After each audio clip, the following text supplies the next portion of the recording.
retired David Maraga, and all the members of the task force for a thorough, meticulous, compiled, and clearly written report which effectively articulate the necessity and urgency of transformative changes to our national policing and other security services.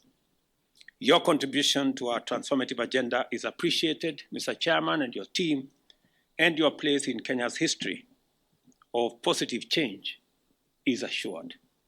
You can count on me and this administration to be meticulous and as thorough in implementing these recommendations. One of the remarkable recommendations that came from both the field and the members of three services is that this time round, the recommendations of the task force would be implemented. There have been similar issues have come up in the previous task forces, and they have not been recommended, but they trust that this time round, Your Excellency, with the commitment that you have given yourself, don't have any doubt whatsoever that the recommendations will be implemented.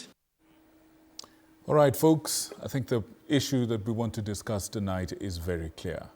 I would like to reintroduce our guests to us so we can begin the conversation. And now, people at home, this is your opportunity to send in your questions, your views and reviews on this subject through the SMS line, which is on your screen right now. Our producers will also put up the WhatsApp number, which comes directly here. And we'll be able to hear your questions and maybe even channel them to our guests tonight. And to the very guests we're talking about, starting with Mr. George Musamali. You wear many hats. I think the simplest of those hats is security expert. Sure. Thank you very much for coming.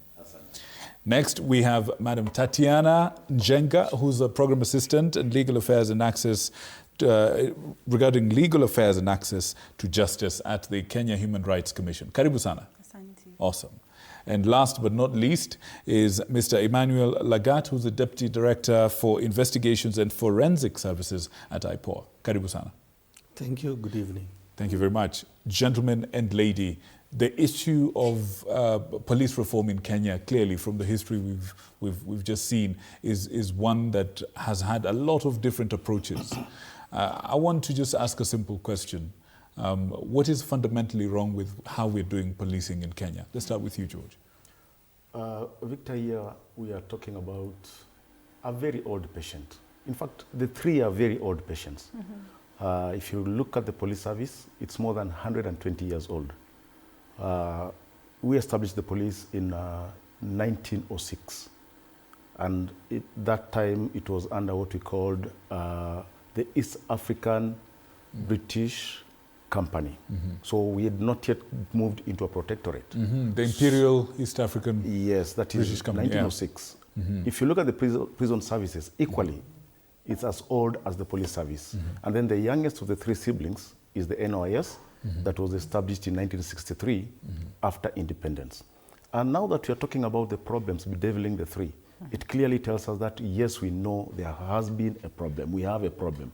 We have sick patients and we need to look for a way of treating their illness.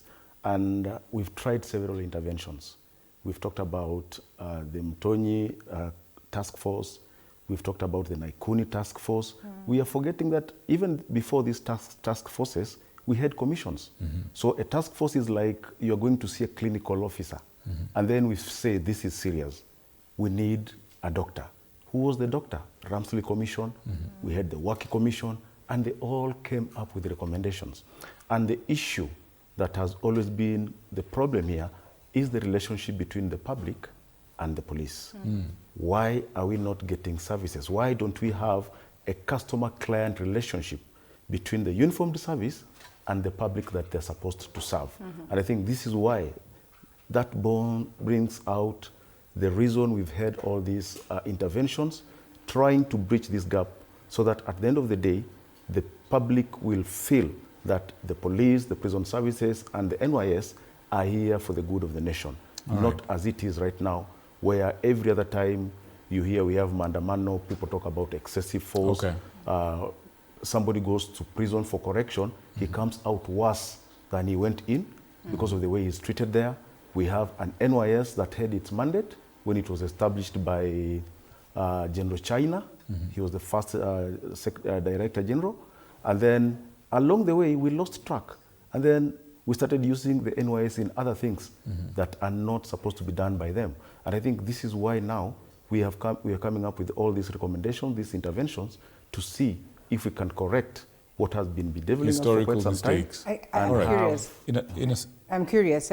Do you suppose that with all these reforms that are introduced, then the most pressing concerns are addressed? And what would they be currently, such that we now still talk about, the police service to be a patient, for lack of a better word,